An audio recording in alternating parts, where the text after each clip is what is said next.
Hello, everybody. Scott McKenzie here, founder of Home Care Agency Blueprint.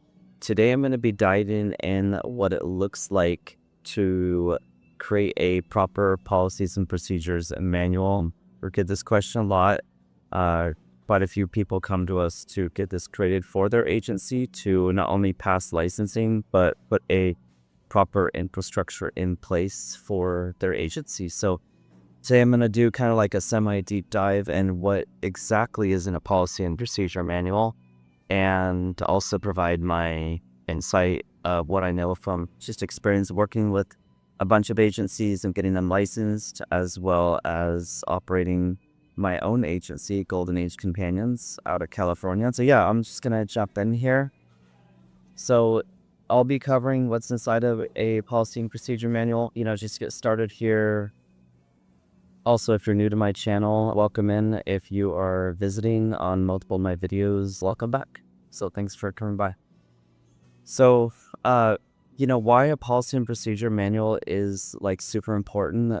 A lot of people feel like they just need their PMP manual only to just get past licensing, and that's really not what a policies and procedures manual is. I understand it could be daunting for people, it's often hundreds of pages, and a lot of new owners feel like, how am I supposed to remember all this stuff? And it's really, it's basically your operation playbook that is designed for your business. This is basically what it does. Is it demonstrates to regulators, how to protect vulnerable clients, how to properly screen and train caregivers, how services are delivered safely, how incidents and complaints are handled properly, and then how quality of care is monitored. When, say, like a licensing analyst or, a state surveyor reviews any application, this is one of the very first documents they examine. And I would say 95% of the time, this is one of the biggest things that, new agency owners get caught off on trying to get licensed, because it's, they don't know how to put this together.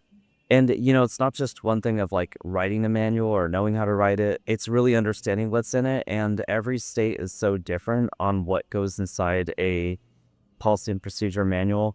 Some states want you to like have the statutes, the regulations, the certain codes that are inside of their directives need to be verbatim in the manual. Other states are a lot more lenient. So it depends on the state too.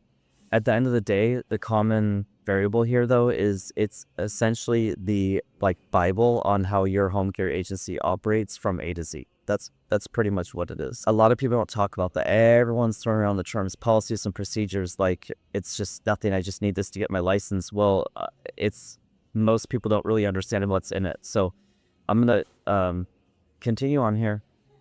I want to put like a little golden nugget in here. So like, what is the policy? It's not just license requirement.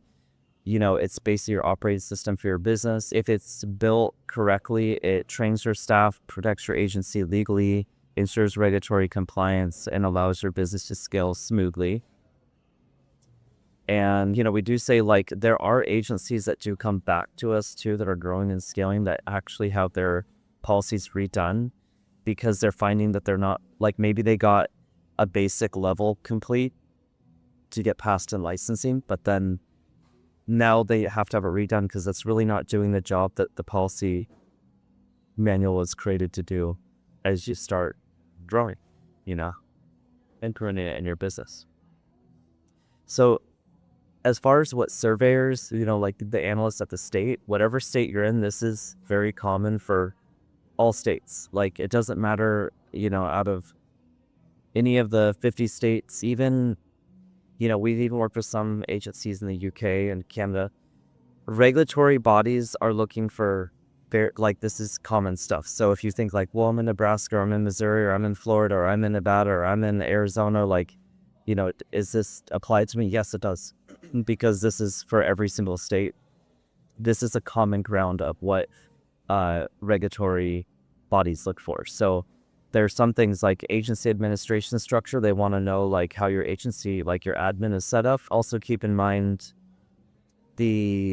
sometimes they want to be like in the policy and procedure manual, they want like you to be referred to as, so like if there's like a director and an alternate director, then those are the two items that need to be throughout the entire manual. If you have like your name as the owner and then like your business partner's name or your husband or wife, whoever's like the alternate director, or maybe it's an RN you partner with or whatnot, if they're in there but you have their name, it's not going to show that it's scalable, because what will happen is they will reject it, because they're going to say, well, regulatory bodies, they look at it in a way of, you essentially might be changing ownership, or someone might leave the company and whatnot, and so they want to see it as the title of, like, say, director and alternate director. They don't want to see actual specific names. So yeah, the rest of the stuff like client rights protection, caregiver screening and hiring policies, abuse and neglect reporting procedures, infection control protocols. And keep in mind, all of these like topics could be anywhere from 10, 12, 15 pages to like one of these topics could be 40, 50, 60 pages. So it just depends on how detailed it is. And it's also like each one of these is a policy. So it's like what the policy is, and then the procedure, how it's handled. So there's infection control protocols, instant reporting procedures, service plan development, how the services are provided to your clients, and then quality assurance and monitoring. If any of these areas are like reformatted or missing, or they just don't look professional, there could be delays and deficiency notices or additional documentation requests. If you are one of those that are submitting your own policies and procedures, we get this question too, like, well, I have a template from, a friend that has an agency and it's like 10 years old and I'm just going to use that. Well, the regulatory bodies, the analysts, they're privy to this stuff. You might get lucky. They might consider passing it. Sometimes they might outright reject it. They might ask for, that's the deficiency notices. They might ask for additional documentation. A lot of times the way licensing works, like when you submit a policy and procedure manual, I would say like 85 to 90% of the time, there's some like document that they might need, depending on which analyst is reviewing this. So all the analysts, believe it or not, are different. Even like if you have, say, like a certain state, like Florida, there's like multiple analysts. Same thing with California. All the state they have multiple people. So even though they operate under the same like health department, every single analyst, believe it or not, is a little different on how they're going to look at your file. It's really interesting. It's like, I remember getting my driving test, my driver's license when I was 16, and the DMV I went to was one that was like 20, 30 minutes away. It was more lenient on passing, like driver's license. There's the one that was closest to me was notorious for failing people right and left. That's just a funny personal story. But yeah, it's interesting how this stuff works. But anyway, so yeah, moving on to like, okay, so what actually goes, I'm going to basically go through the different sections here. There's like 10 different sections that I'm going to jump through. And by the way, if you're enjoying this video, please like it, subscribe to my channel. It helps me a lot. It motivates me to continue to create this material for you guys and get this information out there. And then, us at Home Care Agency Blueprint, if you are looking at needing help with your policy and procedure manual, or, you need a whole one created, or setting up any of your operations for your own home care business, you're new to this, you're looking at getting started, reach out to us. There's links in the description below here. You can see those there. You could book a call with our team. Likely you'll get Pam. She's super knowledgeable. Her and I have worked together for over 15 years in this industry. We run Golden Age Companions. And now we essentially head up Home Care Agency Blueprint. So yeah, there's like a 15-minute call with her if you want to just talk about your situation and what you're looking to do. And if nothing else, just get some information. And if you're not looking at, it feels like, I'm not really wanting to do this, then that's okay too. I always say, go with your heart, go with your gut. There's a ton more videos on my channel here. Check those out. There's a bunch of stuff on my channel. So like, if you feel like, this is definitely something I want to do, then that's a good sign. And then, I also have my CHCE. It's a Certified Home Care Entrepreneur course. So that's a program that I took almost a year to write. So that comes with pretty much any client that signs on with us. They get access to that course right away. And that pretty much teaches you everything you need to know about the home care business. And then we like couple that with actually hands-on coaching. So we'll help you, we're essentially business services too. So our team will help, get your operations set up, get you licensed, your CRM, your invoicing, your payroll, all that stuff to run your home care business. I essentially install, it's very similar to a franchise. So like we're not a franchise. This isn't anything with a franchise. It's very similar to that though, if you think of it in that way. We're the only company that exists that has something like this because it's backed up by me that has over 15 years of experience in this industry running my own successful home care business. So yeah, it's something that I was inspired to create a home care agency blueprint a few years ago because I want to help more agency owners. This information is not very readily available. I know that this video that I'm doing right now there's nothing else, that no one is talking about this because they're like too afraid to give too much information or something. Like I don't know what it is, but I'm all about transparency and getting this information out there and helping people that need it and getting this in your hands. So, there's a lot of power in empowerment. All right. So as far as your agency administration, that's the first section. So what's inside of that is like your mission and philosophy of care, your organizational structure, administrator responsibilities, office hours, the service area, governance and oversight responsibilities, those sections. And, also I will actually put this document in the link in the description below. You'll be able to download this and you can check this out yourself. So let's see. And then so client rights and protections, that's your client bill of rights, privacy and confidential policies, HIPAA compliance barriers, non-discrimination policies, compliance and grievance procedures. My golden nugget here is, many licensing delays do occur because they copy generic client rights policies that aren't aligned with their state regulations. So keep in mind, even though like all this stuff is a policy and procedure manual, it's unique for your state. So that's the number one reason why, people reach out to us is they don't know how to navigate their specific state. And then the other thing I want to mention too on PMP manual, just because like if you can create this policy and procedure manual, that's awesome. This is just one component. I want to say maybe 15% of the entire licensing process. There's supporting documents, assurances, there's different documentation that you need. And then according to whatever state you're in, like I know Oregon just rolled out online licensing. I know Florida, it's online, but then there's a way to navigate that portal and then like how you run your background check, when you run your background check. I know like, for example, Washington, like you need to have workers' compensation insurance, right? Like any other state, but you cannot get workers' compensation through a private company. You've got to go through the state. So those are all things that like working with us, we basically working with Home Care Agency Blueprint, we'll give you the fast track on exactly what to do and help navigate it. So yeah, that's why like when people ask us like, oh, well, you're right, that all you're doing is just writing a policy and procedure manual. Well, it's customized for your agency. Number one, it's not a template. And 2, it's customized for your state. And 3, we make sure that you get approved. We guarantee all of our work. So yeah, I just wanted to mention that.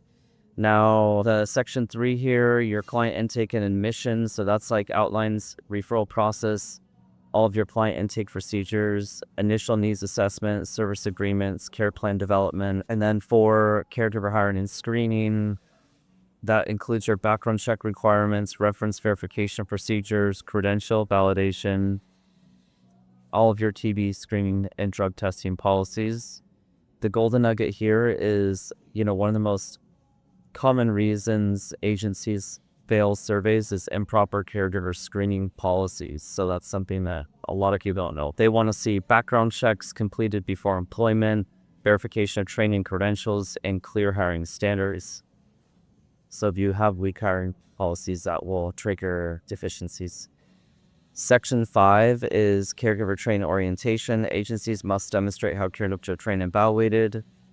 So this includes, caregiver orientation program, initial training requirements, continuing education standards, competency evaluations.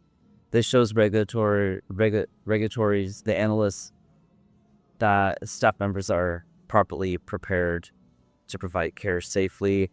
And then you have service delivery, that's section 6. And like, so this defines what services the agency actually provides. And this is personal care assistance, companion services, homemaker services, medication reminders, transportation assistance. It also comes down to like how your agency is named. For example, in Georgia, you cannot have a non-medical, so like a personal care agency can't have the name home care in it. It has to be companions or something like that, because if you have home care, Georgia, according to their rules and regulations, they assume you could be a home health agency. In California, you're allowed to have home care, for example. So I just want to kind of like preempt too, like everything I'm going over, this is consistent across like an overall thing for every state, but just keep in mind, each state is uniquely different. Even like, say you end up working with us and our team, your policy and procedure manual, according to what state you could be in, could have kind of like a skeleton of what this will look like. But it'll be like, for example, if you're in Oregon, your P&P manual might be almost 500 pages, because like basically it has to be 340 or plus pages of paperwork. So, and like, yeah, I know like North Carolina, you have to cite certain things verbatim and whatnot. And so I'm just putting it out there. I'm just saying, like, say you sign on with us, like, it's not like, I just want to give an overview of exactly so people understand what is in it. All right, so number 7 here, abuse, neglect, incident reporting. This is like a super critical section of the manual. This recognizes any abuse or neglect, and then like any reporting agencies, there needs to be phone numbers and contact information that's accurate inside of there according to your local authorities and state also. That includes like the mandatory reporting procedures, incident documentation, emergency response protocols. The golden nugget number 4 here is surveyors often ask staff members about abuse reporting procedures during inspections. If caregivers cannot clearly explain who to report to, how quickly to report, and how incidents are documented, it can result in compliance deficiencies. So, that's like if they're interviewing your caregivers. Infection control and safety. So after COVID, infection became much more important. And so this is like prevention procedures, use of personal protective equipment, communicable disease response, environmental safety practices. Number 9 here, quality assurance and performance improvement. So this helps agencies continually improve services, includes client satisfaction surveys, quality review processes, incident trend analysis, corrective action plan. This section shows regulatory body that the agency is monitoring quality of care. And then 10, we have record keeping and documentation. Accurate documentation is very essential. You have to have proper like caregiver and client file requirements. You want to have caregiver personal records and your client file requirements and proper like agreements with your clients. And then electronic record security. The other thing is too, like you might be thinking as I'm talking about all this, like, geez, how am I going to keep track of all this stuff? Like, even if I do start my agency, like, there's no way I'm going to be able to. Don't worry about that. You got to just take one step at a time. Like, that's what I just encourage you to do. I always come back to, I literally started Golden Age Companions. I came from Starbucks. Like, that's where I was working. That was, then I got into Pepperdine Business School and whatnot. And I was running Golden Age Companions actually at the same time. Because I was doing like night classes and whatnot. And this is like back in 2012, 13, 14.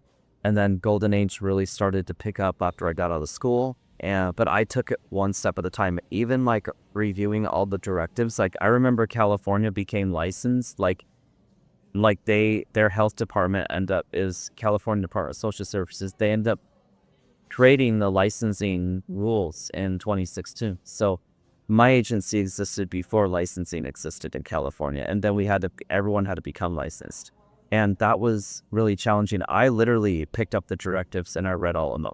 Like, I just put them together myself. So getting yourself really familiar with the information will give you a breath of fresh air. And if you do say work with us and we create your manual for you, go through the entire thing and really understand it. And then you could ask your analyst, like, look, here's the manual.